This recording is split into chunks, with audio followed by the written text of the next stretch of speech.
Nous allons procéder à l'appel. Marion Virginia. Serge Claverie. Marie-Ange Babert. Jacques Choulet. Claire Duprat. Jean-Marc Cabier. Sophie Dupouille.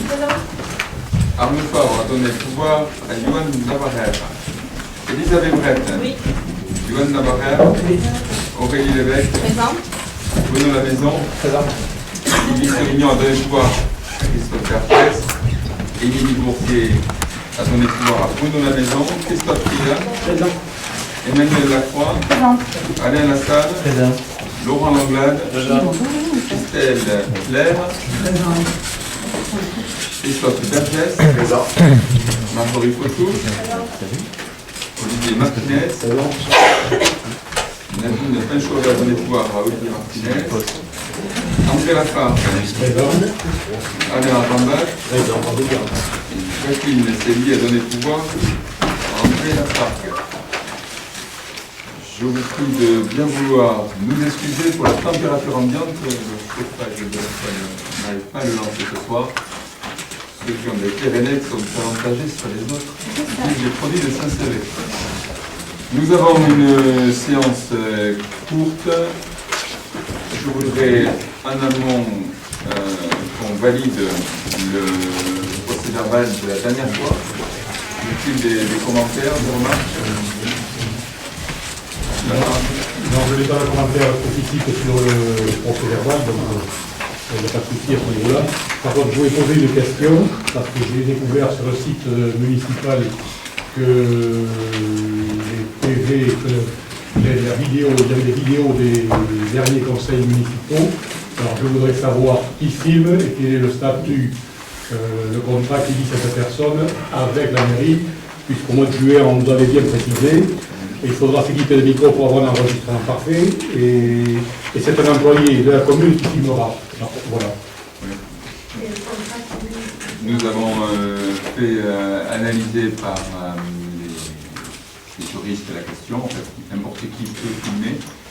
Les derniers essais qu'on a fait, la sonorisation n'est pas bonne.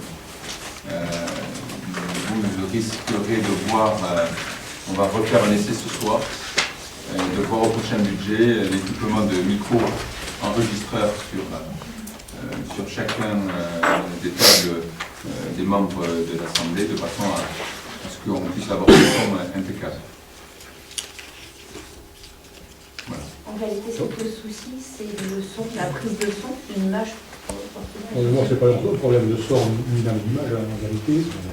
Comme il avait été dit, ça serait un problème municipal. Je ne sais pas qui est la personne qui filme.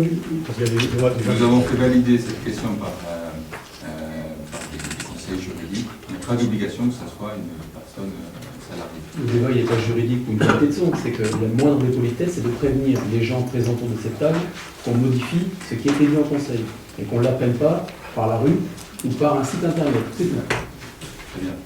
La loi informe... On vous excuse, il n'y a pas de problème. Je n'ai aucune excuse à recevoir de votre part, puisque la loi prévoit que les séances du conseil municipal sont publiques. À partir de là, tout ce qui est tenu ici a la possibilité d'être rendu public. Dans le même ordre d'idée, nous respectons la loi contrairement à ce qui était fait jusqu'alors, et donc je me dois de vous rendre compte des décisions prises en application des articles L 2122-22 et L 21-22-23 en fonction des délégations que vous m'avez confiées au titre de ces articles, et conformément à la délibération du 14 avril 2014, j'ai été amené à prendre la décision suivante, à savoir le 8 décembre 2014, la réalisation d'un deuxième avenant au marché public de l'entreprise Ensemble relatif à la fabrication de repas. Nous travaillons depuis plusieurs mois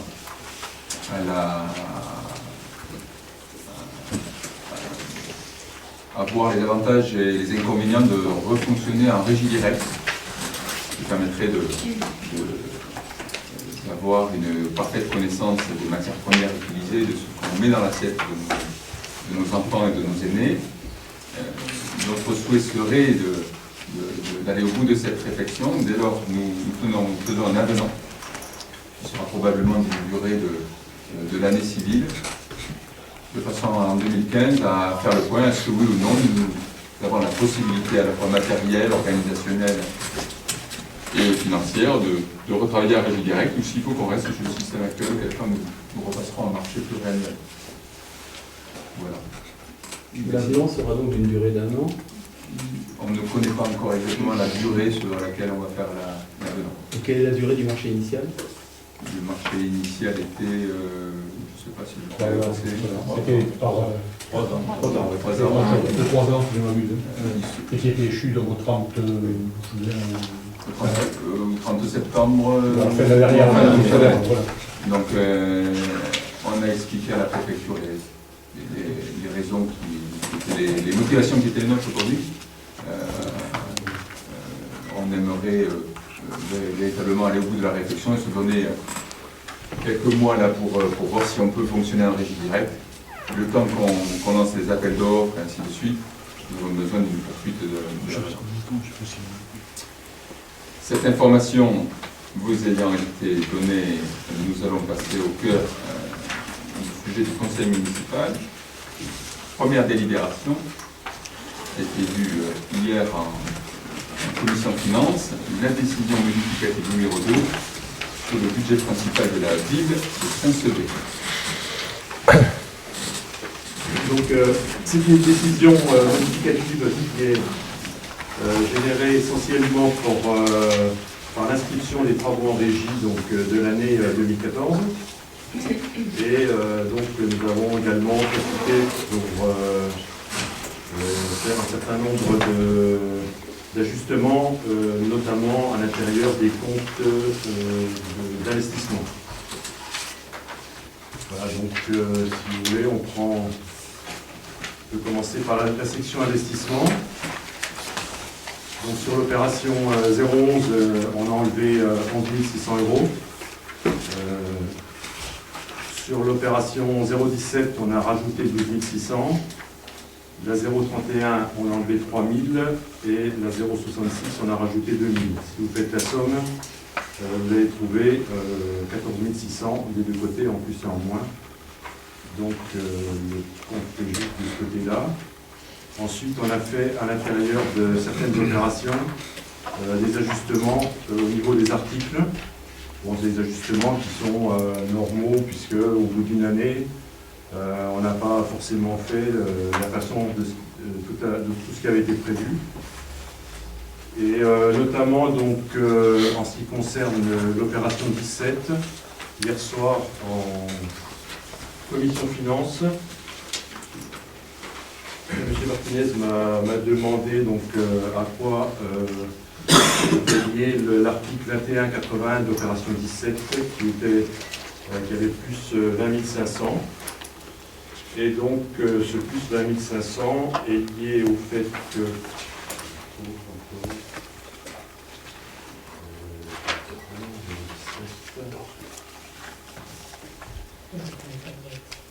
toujours pas sur des tableaux Excel.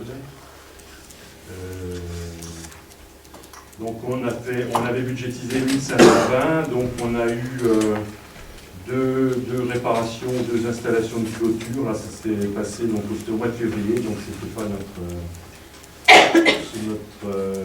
mandat. Ensuite, on a 4 800 € pour la réfection du chemin de l'Alouniat. Ensuite, nous avons mis dedans des travaux qui ont été faits à l'occasion des fêtes, c'est-à-dire des travaux qui sont liés à la fermeture des fêtes et à l'achat de caméras pour les fêtes. Donc des caméras pour 3 500 € et puis le reste pour fermeture des fêtes, c'est-à-dire des ronds avec du ciment, etc., des chaînes pour les fermetures. Et voilà, et la somme de tout ça fait donc 20 500, enfin pas 20 500, un peu plus. On avait déjà 1520, donc la 1500 plus 1520. Ça va comme... Oui, je crois, mais enfin, les achats de caméras pour les fêtes, je trouve ça surprenant en 0,17.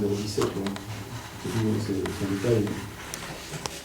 Que ce soit l'installation de caméras définitive, si vous partez dans une démarche de vidéosurveillance, pourquoi pas, mais là, je fais ça plutôt du zéro. Donc, c'est un avis personnel, non.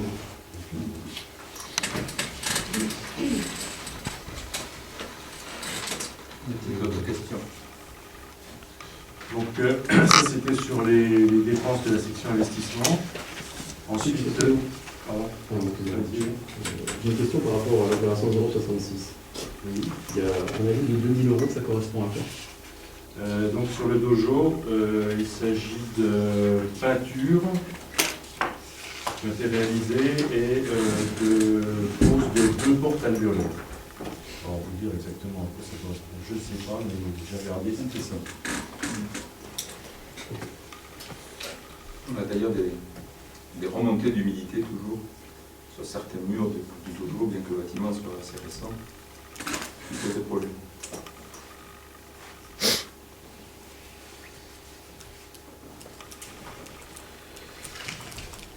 Bon, voilà, je peux continuer. Oui.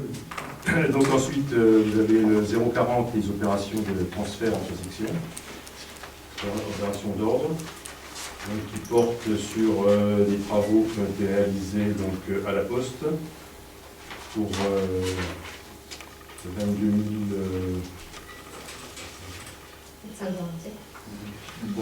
447 qui sont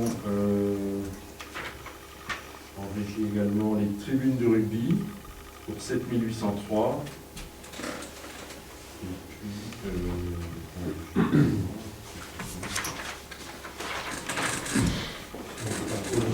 réalisation chalet-bois, c'est-à-dire que nos équipes, les équipes techniques ont repris la plupart des chalets qui partaient vraiment. Il était temps de les remettre en état, parce que sinon ils allaient s'écrouler, on allait devoir en acheter des neufs. Nous avons d'ailleurs été amenés à en acheter 2, puisque les coûts de réfection des plus anciens, des plus entamés, ont coûté plus cher que l'achat de neuf.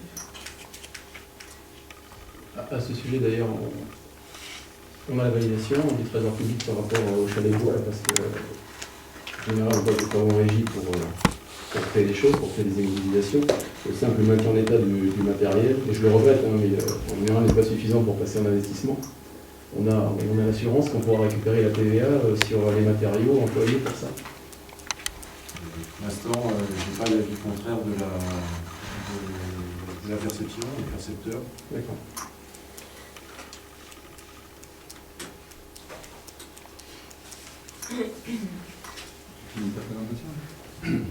Oui, donc après, l'essentiel concerne donc les modifications du total du virement à la section d'investissement, c'est-à-dire que les opérations d'ordre de transfert génèrent 41 879 € de supplément sur le virement. Donc de recettes, ça passe sur la section dépenses fonctionnement qui ensuite est retransmise sur la recette investissement. Donc ça, c'est de la gymnastique budgétaire. Donc voilà, donc rien de bien extraordinaire. Simplement, donc en fin d'année, en fonction de ce qui s'est passé, on est tenu de faire un certain nombre d'ajustements sur les différentes opérations et les différents budgets de l'année.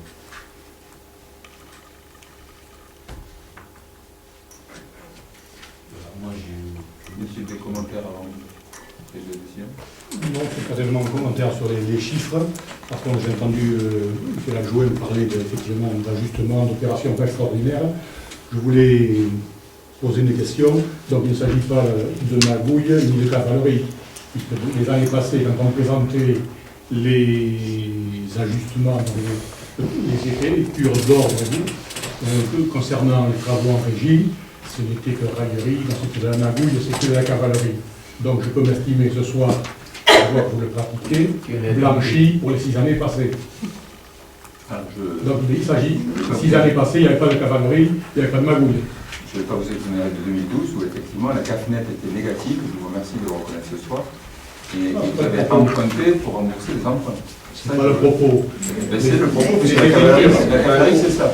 Les écritures Vous pouvez en répondre à la régie, question. J'y réponds exactement. ma question n'est pas celle-là. Le commentaire, je l'entends. Maintenant, la question, je tiens à avoir une réponse. Il ne s'agit pas là d'opération.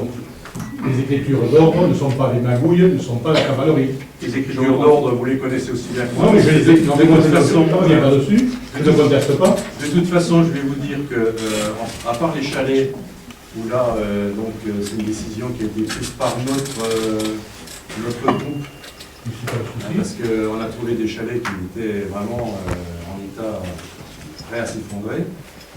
Après, en ce qui concerne les autres opérations, il s'agit de la poste et des tribunes de rugby, et vous savez très bien que c'est vous qui avez, Mais moi, je ne conteste pas. managé ces Bon, opérations. ce que je tiens, c'est être, comment dire, je ne sais pas si c'est blanchi sur les accusations passées, quand on Je sais pas, j'ai faisait jamais des fait de écritures cheval, donc la cavalerie, d'ordre. Bon, j'ai entendu, j'étais à votre place, c'était de la cavalerie, c'était de la magouille, les écritures étaient en régie. Donc ce soir, je me considère, et c'est pas mieux d'ailleurs, comme André, si tu dors bien ce soir, je suis ravi pour toi. Quoi Si tu dors bien ce soir, l'esprit, Absolument, j'en suis ravi pour bien toi. mieux.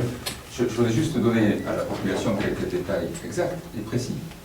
Pour la première fois cette année, depuis bien des années, l'endettement va baisser de l'ordre de 60 000 euros. Voilà, ça c'est quelque chose de précis, de concret. La deuxième C'est chose, pas mon propos ce soir. c'est... Oui, mais moi je te donne des éléments concrets, puisqu'on Non, mais parle au fond de bonne gestion. Ma question, La deuxième chose que je voudrais porter à la connaissance de la population, c'est qu'effectivement en 2012, et d'ailleurs il y a eu derrière des courriers de M. Attal, vous avez emprunté pour rembourser des emprunts, puisqu'il y a vous étiez en CAFNET négatif. Je confirme ce soir.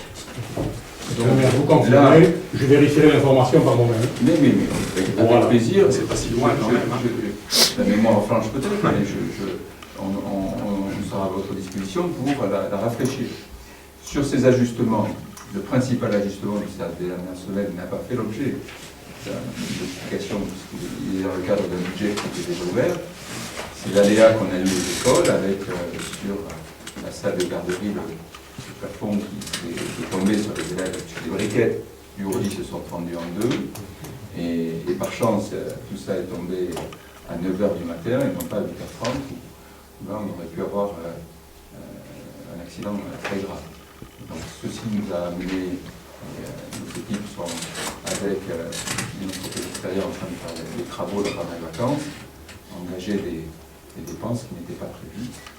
Mais comme d'autres travaux avaient coûté moins cher que prévu au sein de la section d'investissement sur les écoles, nous l'avons intégré dans le budget de cette année qui était déjà ouvert. Oui. Excusez-moi, mais c'est particulièrement agaçant d'entendre des contre-vérités. C'est pas parce qu'on les assène 10 fois par jour que ça devient une vérité. Emprunter pour rembourser l'emprunt, ça signifie comptablement que les emprunts mobilisés sont supérieurs aux dépenses d'équipement de l'année. J'ai le compte administratif 2013 sous les yeux. Si vous continuez à dire ce genre de choses, on va manifestement ne pas être amis. Il faut arrêter de mentir. Je vous parle de 2012. Non, mais je vous parle de 2013, moi. De 2012, on regardera, il n'y a pas de souci. Pour votre information, pour votre information, si c'est la vérité, on parle de 2012. Allez consulter, ces chiffres, ils sont en ligne sur le ministère des Finances. Je vous indiquerai comment on a des vous pouvez comptes consulter. administratifs, on a des comptes Et c'était précisé dans le rapport, c'était précisé dans le rapport de l'ASCOR auquel vous avez assisté, et sur les conclusions qui ont été rendues. Nous sommes d'une transparence totale là-dessus. Je vous incite à aller voir sur 2012.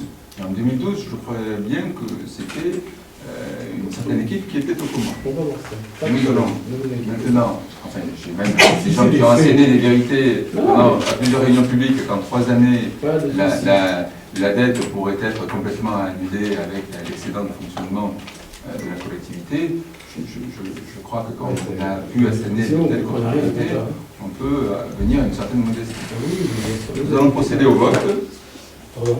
Y a-t-il... oui. Non, simplement, je voulais dire, je ne conteste pas les opérations de ce soir. Non, mais c'est pas moi qui parlais de cavalerie, c'est vous Par qui avez contre, commencé. non, mais moi, le propos, il ne faut pas détourner. Moi, j'avais entendu ici, de cette place ou de celle-là, notamment Mme Duprat, qui nous accusait de magouille de cavalerie. Point barre. Moi, je voulais le dénoncer, ces propos, au moins ce soir. Je vous confirme qu'en 2012... Quant à la transparence, moi, on travaille en transparence. S'il y a des chiffres, on les vérifiera en 2012, qui nous démentent nos propos de 2012. Ça m'inquiète, vous vous en souvenez que c'était il y a 2 ans, quand on rend des comptes pareils, c'est une situation nette et négative, c'est pas commun.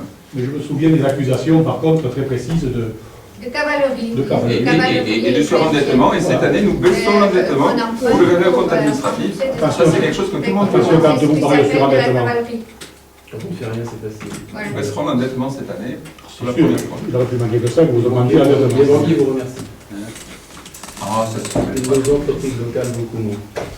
Très bien, je souhaite que cette phrase soit bien intégrée au procès verbal, elle est assez significative, une manière de faire qui nous a amené à ce niveau-là.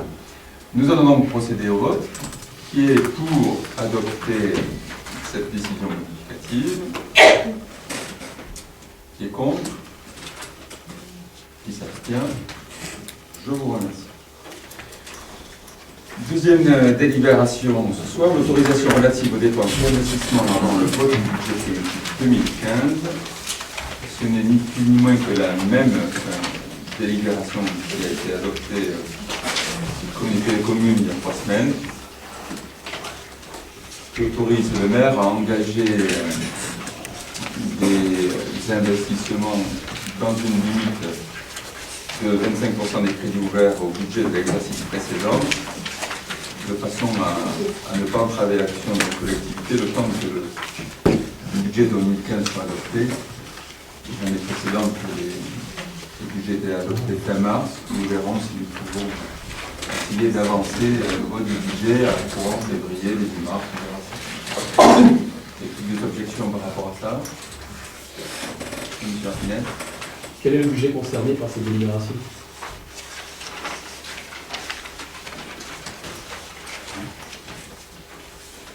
Moi, le budget général de la ville. Voilà. Donc, nous sommes d'accord que ça ne s'applique pas pour l'eau, l'assainissement. On vous autorise que pour le budget de la ville. Moi, c'est ce que j'avais à l'esprit. Jacques? Oui. Est-ce que ça pourrait être précisé dans la délibération, s'il vous plaît? Oui, sans problème.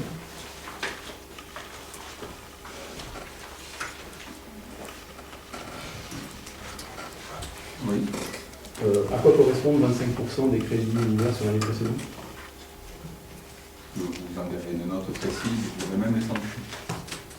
Alors, je réitère, pour la conformité au plan légal de la délibération, quel est le montant des 25%, s'il vous plaît? C'est une bonne obligation de le préciser. D'accord. Très bien. Tout comme la précision sur l'affectation des crédits de ces 25%. Ça y est précisé, non compris les crédits afférents au montant de la dette. Non, ce que je veux dire, c'est que vous avez l'obligation de préciser le montant, mais également de nous dire sur quelle ligne budgétaire vous comptez utiliser cette latitude qui vous est donnée par le vote du Conseil. Ça n'a pas été précisé comme ça à la communauté des communes il y a 15 jours. Moi, je suis en Conseil municipal. C'est bizarre, il y a 15 jours, vous avez rien dit, vous l'avez même adopté. Alors, Je ne si- suis pas en Conseil municipal, je ne suis pas en Conseil Si, communautaire, si, je vous si, pose si. une question. Cette délibération a été validée par les services juridiques de qui nous contrôlent. Nous mettons au vote en l'état. C'est un contrôle. Mais C'est à une titre motion. d'information, à quoi correspondent ces 25%? Vous devez connaître le montant quand même. Quand on vous autorise à hauteur de 25%, la plus élémentaire des choses, c'est quand même qu'on puisse appréhender les montants concernés. Moi, je suis quelqu'un de très pragmatique. Ça peut peut-être bizarre entre vous et moi. C'est s'il y a besoin d'engager des opérations nouvelles, nous avons généralement en début d'année surtout les restes à réaliser, sur les opérations en cours. Qu'est-ce que nous faisons aujourd'hui? Nous avons Monique, sur lequel nous allons acheter des racks, nos services techniques puissent stocker en hauteur, sur palette, les matériels et les matériaux. Nous sommes en train d'acheter un Manitou pour que tout ça puisse être entreposé de la meilleure des façons. Nous sommes en train de faire de Monique le vrai centre technique qui est un peu à l'abandon. Nous avons à poursuivre les écoles. Nous avons une série d'études qui sont en cours. S'il venait à y avoir des opérations nouvelles à lancer avant le vote du budget, budget, cette délibération nous permet de lancer les opérations. Voilà, c'est quelque chose de très simple. On ne va pas y engager des centaines de milliers d'euros sur des opérations qui vont sortir du chapeau. Notre objectif est de voter le budget le plus vite possible. Donc ne soyez pas impatients, vous saurez assez rapidement les réalisations que nous allons faire en 2015. Je vois pas où il y a de l'impatience, je vous pose des questions, vous ne me répondez pas. En plus, j'ai pas très bien saisi les restes à réaliser. Est-ce que ça vient faire là-dedans, les restes à Je réaliser? vous indique généralement qu'en janvier, février, on finit les opérations qui ont déjà été ouvertes au titre de l'année précédente. Oui. Quel intérêt d'avoir cette délibération par rapport au reste à réaliser? Je ne sais Je pas. vous la reprécise, si au cas il y aurait des opérations nouvelles à lancer, c'est une délibération qui a de souplesse par rapport à un régime qui est un peu rigide.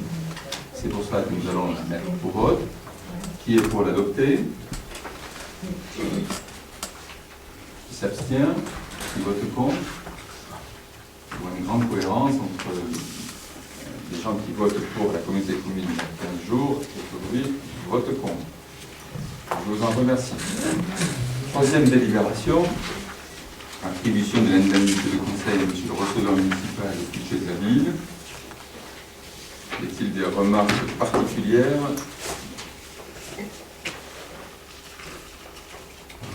Cette délibération, nous sommes toutes classiques.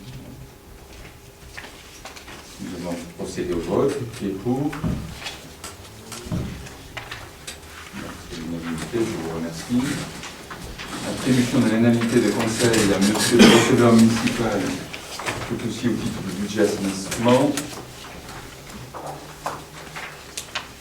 Donc il est question, nous allons la soumettre au vote. Qui est pour? Je vous remercie. La révolution de l'indemnité de conseil de M. le receveur municipal au titre tout aussi du budget du service des eaux. Vote pour. Je vous remercie. Nous avons voté en dernier conseil municipal de novembre 2014 un vote de nouveaux tarifs sur lesquels toute une série de tarifs classiques récurrents a été augmenté de mémoire de 5%. Après contrôle, le tarif sur lequel cette augmentation a été basée n'était pas le bon. Donc nous sommes amenés aujourd'hui à vous soumettre le bon tarif définitif. Tout ça a été vu en commission finance. Y a-t-il des remarques ou des questions par rapport à ça? Non, juste dire que ça fait pas très sérieux, quoi. C'est tout. Ça fait pas très très sérieux. Par contre, moi j'ai une question si. Je vous rappelle que c'est donc M. Tchepar qui a fait cette erreur, qu'il a été recruté par vous, Attention, alors. que le tarif 2014 a été voté. Monsieur le maire, c'est inacceptable de tenir ces propos. Je vous rappelle que la responsabilité, c'est vous qui la portez. Il est inadmissible de dire ça en séance d'un conseil municipal. Je tiens à vous le dire très solennellement. La mise en cause des agents municipaux, c'est un scandale. Et je veux que ça soit dans le procès verbal, tout à fait. Il n'y a aucun problème. Non mais attends. Et deuxièmement, j'irai au bout Faites votre travail. J'irai au bout de. Et faites le vote. J'irai. Et justement, parce qu'on l'a fait, qu'on rectifie. On s'en est aperçu malheureusement après coup.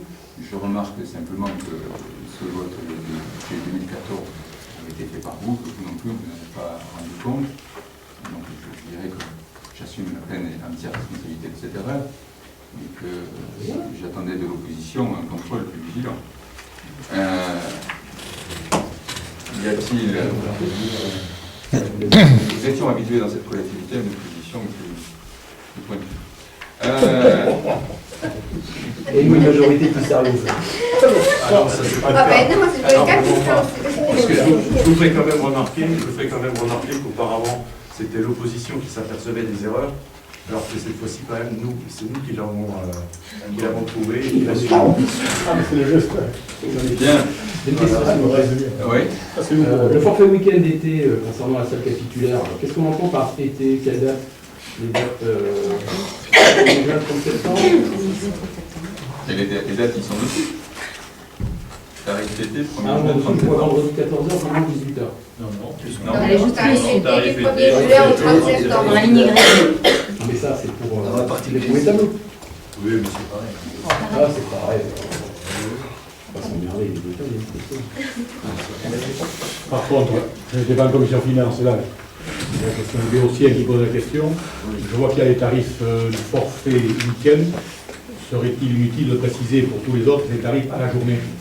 Les extracurriculaires, hyper générique. Sa proposition en week-end. Donc c'est juste une précision De la même manière, technique. Hein. je sais que certains s'ingénuent à faire circuler la rumeur Donc il faut qu'on relève les erreurs. que c'est Donc, ça serait. Il y a écrit location pour les personnes physiques, les associations et les entreprises. Les associations de la ville bénéficient de la gratuité des salles, ça continuera.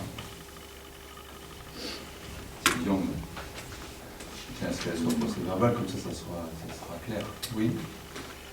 Par contre, moi j'avais évoqué l'éventualité d'une location par d'autres collectivités, notamment celles dans lesquelles nous sommes partie prenante parce que nous sommes adhérents ou autres. Et je vois que le point 2, on a en particulier entreprise, association extérieure à la ville, mais il n'y a toujours pas la gratuité de collectivités locales. Est-ce que c'est un oubli ou...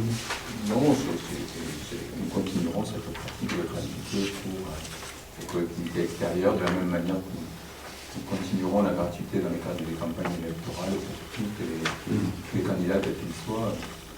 C'est des usages que maire après maire se sont perpétués dans cette collectivité.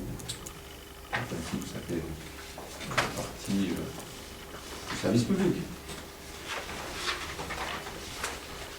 Donc, c'est au vote. Y a-t-il des gens qui sont contre?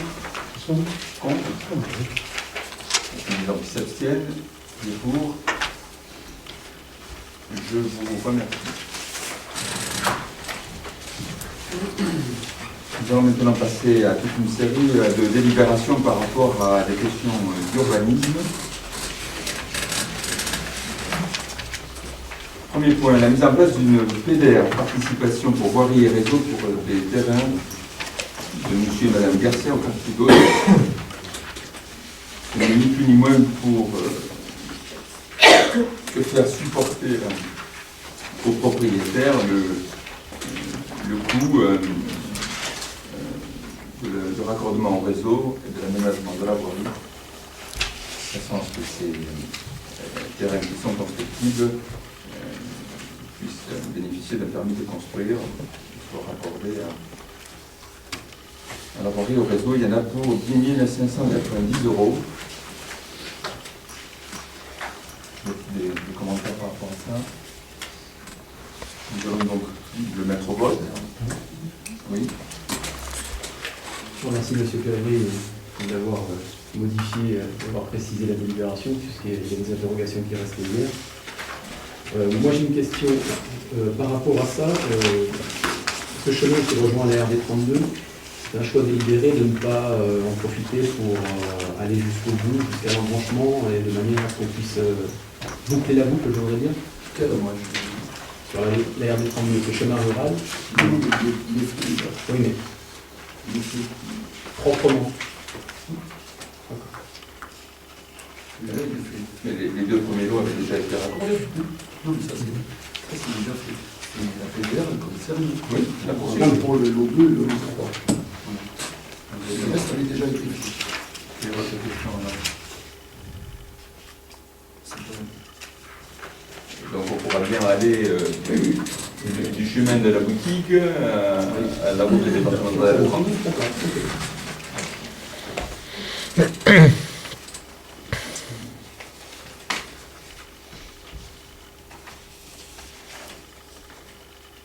Bien. Et donc là, il faut que tout ça soit fait. C'est quand même un fonctionnement totalement différent de ce qui s'est passé pour le layout.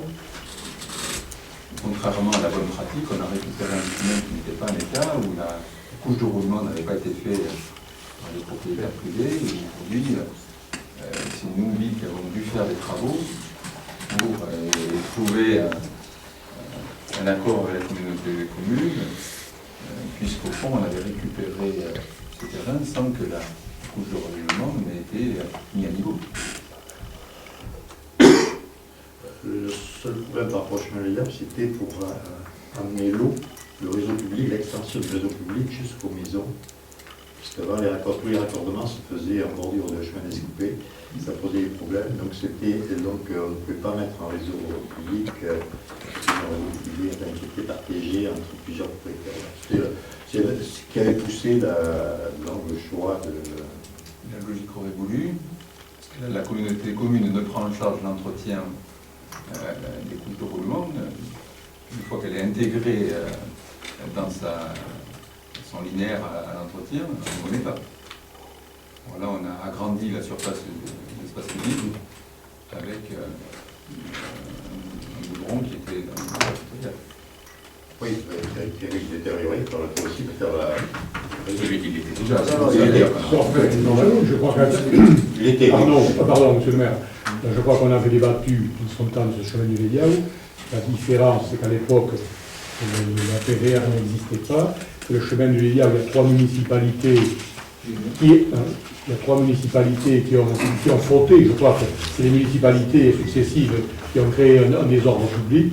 Tout le monde a accordé les permis de construire, sans se soucier tantôt du réseau d'eau, tantôt de l'assainissement. C'est pas du tout ça. Hein. Et après, La on avait débattu, on va pas refaire le chemin du Lédiaou, il y a aucun soir. Non, mais normalement, le chemin aurait dû être refait par les privés, par Oui. Non, mais ça on a bien compris. Mais seulement, on ne va pas refaire le lien, on a discuté ici, on a discuté en Faut commission. dire que là, C'est une affaire. on aura un axe goudronné qui permettra de Ah non, raccorder. c'est pas très compliqué, non.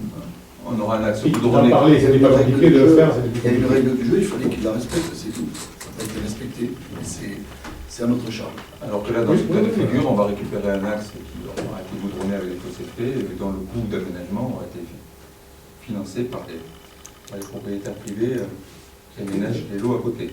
C'est très bien. Nous allons donc la mettre au vote. Je ne l'ai pas mis au vote, le vote. Qui est pour?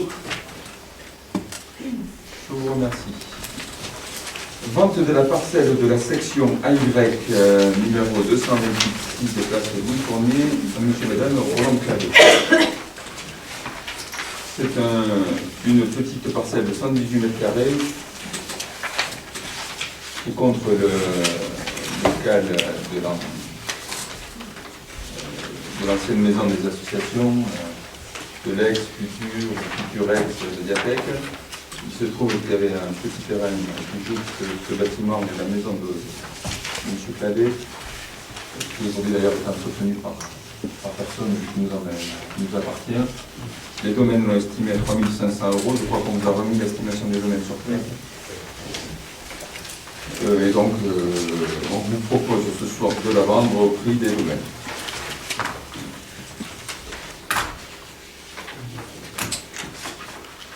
C'est pas ça qui va enrichir la ville, c'est ni plus ni moins que pour il y avait une enclave. Il vaut mieux qu'elle soit entretenue quand vous voulez faire privé. Y a-t-il des commentaires ou des remarques par rapport à ça? Nous allons procéder au vote. C'est pour. Je vous remercie. Délibération plus importante, l'animation du chemin rural de Bernado. Nous avons la société Gravido, concessionnaire à classe, c'est sur la route de Bamako, après le gaz, qui envisage de faire une construction totalement moderne, et qui a fait le choix d'investir donc à Saint-Sevé. Dans le cadre de son projet, il va reporter un peu plus vers l'arrière des bâtiments, et donc il y a un chemin rural entre la parcelle actuelle et le bâtiment qui est à l'arrière. Nous avons donc convenu avec lui et avec les propriétaires concernés voisins. Tout ça a été étudié par M. Boyot et puis avec Isabelle Fil. Nous mettons ce soir la délibération du conseil municipal, les formalités nécessaires pour faire un déplacement de ce chemin rural et permettre à M. Gravido d'aménager son local et d'investir sur cette zone. Petit de commentaires, de remarques. En période de crise, on n'a pas beaucoup d'investissements, il faut en avoir un, il faut savoir les accompagner. Qui est pour? Je vous remercie.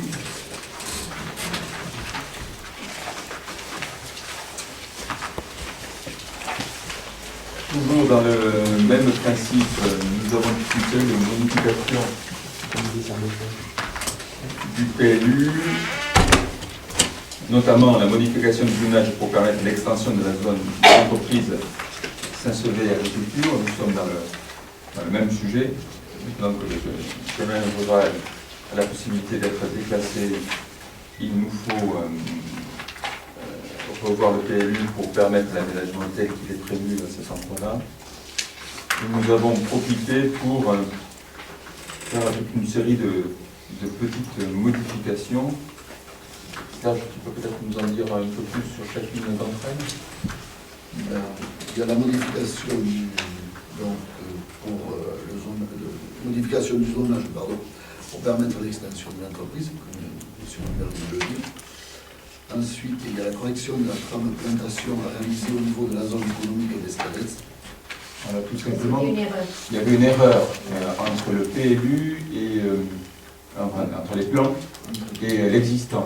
C'est-à-dire qu'aujourd'hui, la trame de plantation était sur le PLU plus grande qu'elle ne l'est réellement. Tout ça parce qu'il y avait une erreur lorsque le plan avait été fait, ce qui a posé d'énormes problèmes À la société, à l'entreprise qui devait s'installer. à l'entreprise qui est en train de s'installer d'ailleurs. Oui, qui a eu beaucoup de Qui retard. a perdu 6 mois, c'est le traiteur, M. et Mme Dagès, à cause de ce problème-là, qui a quand même été résolu, il a pu s'installer. On vous propose de corriger cette erreur sur le PLU. Il y a des emplacements réservés au quartier d'Augreil, notamment les 2 terrains en face de l'ancienne école et contre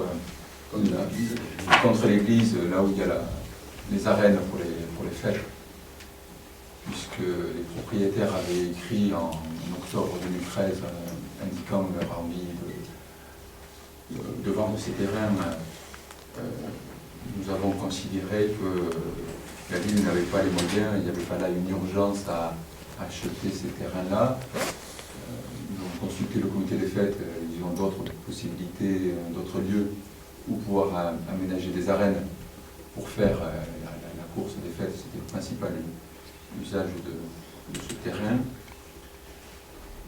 Nous avons également enlevé l'emplacement P7 pour la création d'une voie à Augreil, qui fait la voie qui est passée entre la route départementale.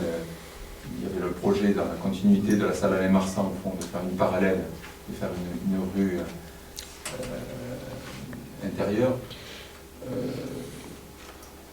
Dans la révision du PLU, à laquelle a été associé Alain et André, nous savons que nous allons avoir une très forte réduction des surfaces constructibles. Cet espace réservé-là bloqué quelques projets à ce jour, en coordination avec les propriétaires et après validation avec M. Boyau, il semble préférable d'enlever cet espace réservé pour laisser émerger les projets existants, sachant que très probablement dans le prochain début, il n'y aura plus nécessité de garder cette possibilité de faire une rue traversante en Augreil.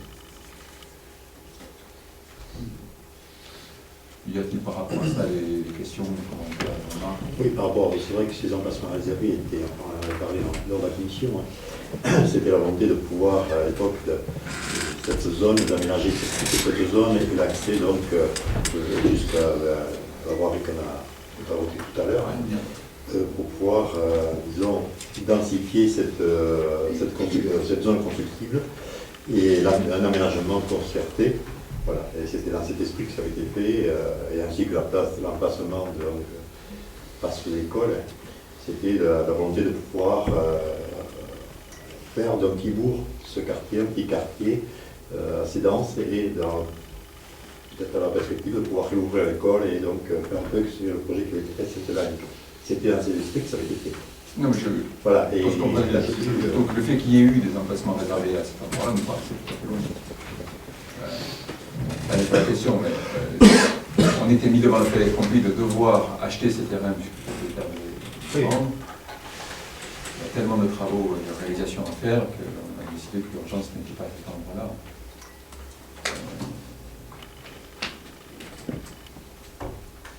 N'empêche pas que dans le cadre du PMU, il faut réfléchir une modernisation du quartier urbain du Montagne. Y a-t-il d'autres questions, d'autres remarques par rapport à ça? On va passer au vote. Juste une précision, juste avant le vote, je ne participerai pas, André Lafargue, comme je vote pour Séville aussi, je ne participe pas au vote pour la suppression des emplacements réservés sur le quartier d'Aubray. Pour des raisons personnelles, voilà. Personne, je participe au vote pour 2 raisons. D'accord.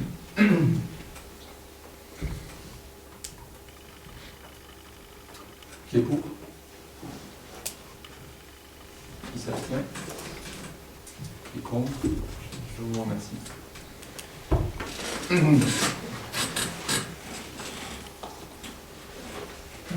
Dernière. Pour finir sur le PLU, donc la commission s'est réunie, elle est ouverte à l'opposition. J'en profite si certains parmi vous ont envie de participer. On l'a fait avec la commission urbanisme pour le moment. Toutes les bonnes volontés sont bienvenues.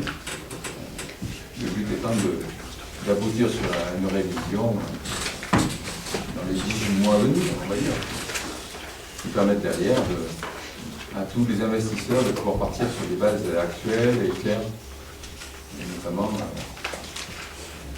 d'avoir des réponses claires sur les zones inondables et sur les lieux qui sont non constructibles. Dernière délibération, l'annulation de la délibération de la... Excusez-moi, je vais le refaire, c'est compliqué. Annulation de la délabellisation Musée de France du musée du cloître des Jacobins. Le 20 novembre 2009 avait été décidé la suppression de l'appellation Musée de France pour le musée du cloître des Jacobins. Je préférerais qu'on mette musée des Jacobins, pas musée du cloître. Oui, c'est tout à fait vrai.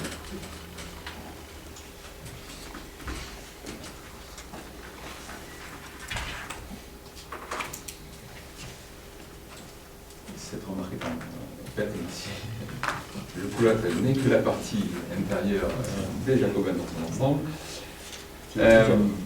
Vous aviez décidé que ce musée des Jacobins perde son label musée, ne soit plus un musée. Musée de France. Nous avons mené des réflexions avec les services concernés, notamment le conservateur régional, M. Penta, M. Poitron, le directeur de la culture du département. Nous sommes rentrés en contact avec le ministère de la Culture à Paris. Il se trouve que la finalisation de cette démarche devait intervenir le mardi 10 ou 11 décembre de cette année. Nous avons donc pu, avant ce vote solennel, demander l'arrêt de cette démarche, de façon à ce que ce musée puisse rester un musée de France, inscrit dans la liste des musées du département, ce qui donne à ce musée une notoriété et qui peut permettre à la ville d'accroître sa communication touristique.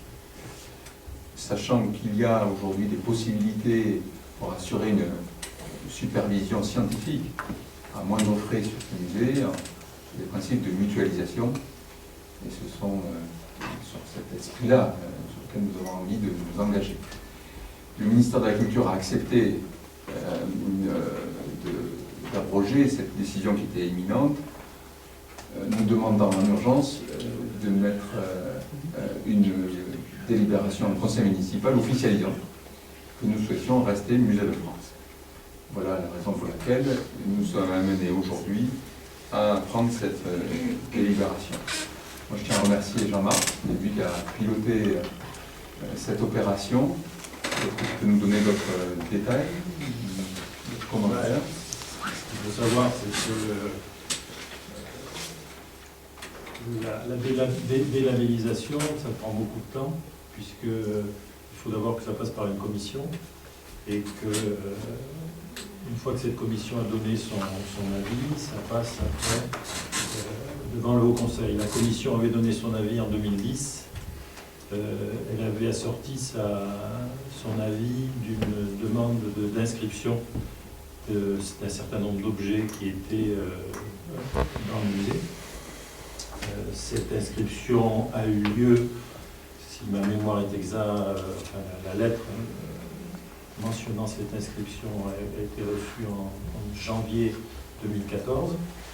Et donc, ça devait passer donc, au Conseil le mardi 10 ou quelque chose comme ça, enfin, 10 décembre. Bon, en réalité, on a eu ce dossier en main 3 ou 4 ou 5 jours avant, puisque c'est lors d'une discussion avec M. Boidron que l'on a su cela. Et donc, dans l'urgence, on a demandé à ce que cette délabellisation soit arrêtée. Alors pourquoi l'arrêter? Tout simplement parce que pour avoir la labellisation Musée de France, c'est un vrai parcours combattant et c'est un parcours de 5 à 6 ans à peu près pour pouvoir avoir cette labellisation Musée de France. Alors que bien entendu, lorsqu'on a la labellisation Musée de France, même si le musée des Jacobins, il y a un certain nombre de manques, je dirais, par rapport aux critères, on peut, je dirais, dans le temps, acquérir ces critères, tomber, je dirais, dans les différents critères petit à petit, de telle sorte qu'on puisse conserver ce label Musée de France. Ça me paraît important pour l'image de Saint-Sevé et pour le patrimoine saint-sevroin en général. Voilà. Toi, t'es pour les vieilles pierres et pour les faucons qui planent sur la ville. Voilà. Je pense que les vieilles pierres, c'est une chose, mais c'est un atout non négligeable pour la ville de Saint-Sevé. Et c'est un atout qui, d'un point de vue économique, on le voit, je suis allé il y a quelque temps à Oloron-Sainte-Marie, qui est allé dans une démarche de valorisation de son patrimoine. Et l'afflux touristique dans le secteur de Oloron-Sainte-Marie a bien progressé grâce au travail qui a été fait sur plusieurs années. Ce n'est pas un travail sur 1 an, 2 ans, c'est un travail sur plusieurs, peut-être pas dizaines d'années, mais un bon nombre d'années. Voilà. Y a-t-il des remarques là-dessus? C'est effectivement la démarche est un peu minable parce que bon, ça, il y avait quelques obligations au musée, comme il a été précisé, il était plus. Il était dans un état qui était compliqué, on devait avoir fait lever, faire donc des aménagements. Et à l'époque, on avait estimé qu'effectivement l'aspect Beatus, quand même, qui était une composante forte de ce musée, devait plutôt réintégrer l'abbaye, donc originaire, puisque les Gitères plutôt accolé à ce bâtiment ici. Donc le choix avait été amené de rapatrier le Beatus ici. Et ensuite, donc, la chaire de lecture de remettre en place. Donc, il y restait très peu disons, il y avait aussi quelques pièces de Morlan. On envisageait à l'époque peut-être de pouvoir les replacer sur site avec peut-être un aménagement. Voilà, disons que c'était la volonté de dire il y avait beaucoup de frais pour remettre en œuvre ce musée. Il nous paraissait plus judicieux peut-être effectivement de remettre les pièces à leurs emplacements. C'est pour ça que ces démarches sont pas d'appel.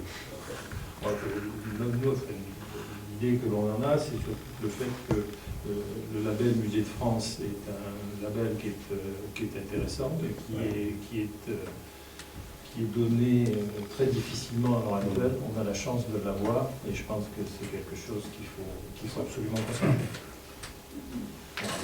Je crois que la crainte qu'il y avait à l'époque, je me souviens du débat, c'était le coût, notamment humain. Au fond, qui a pendant des années assumé la conservation, le rôle de conservateur, c'était M. Dubedat. Les dialogues qu'on a eus avec la DRAC font qu'on pourrait placer ce musée sous la responsabilité du conservateur départemental, avec un attaché en dessous, qui s'occuperait à la fois de l'ouverture et du suivi scientifique, sans qu'on ait à avoir une organisation pléthorique et coûteuse en fonctionnement. mais sur un plan touristique, on s'aperçoit que il nous faut malgré tout passer dans une logique de vente de sites. Ce qui fonctionne aujourd'hui, c'est des sites touristiques, avec une scénographie, on vend non seulement un lieu, mais un moment avec des choses à voir et à ressentir et à découvrir. Alors, SNCF aujourd'hui a un coup d'à-coup, il n'y a pas réellement de sites qui peuvent permettre une visite rémunérée, payante, et d'aller vendre des prestations à des tours opérateurs, à des bus, et ainsi de suite. Donc là, il y a donc le choix pour nous de réaffirmer que SNCF doit avoir un musée de France, et c'est un vrai changement par rapport à ce qui a été fait avant, et qui vient signifier aussi la rupture entreprise de ces derniers mois dans l'entretien et la mise en valeur du patrimoine historique saint-séverin. Y a-t-il d'autres commentaires? Nous allons procéder au vote. Qui est pour? Qui est contre? Qui s'abstient? Je vous remercie. Je vous souhaite. Oui. Je ne participe pas au vote.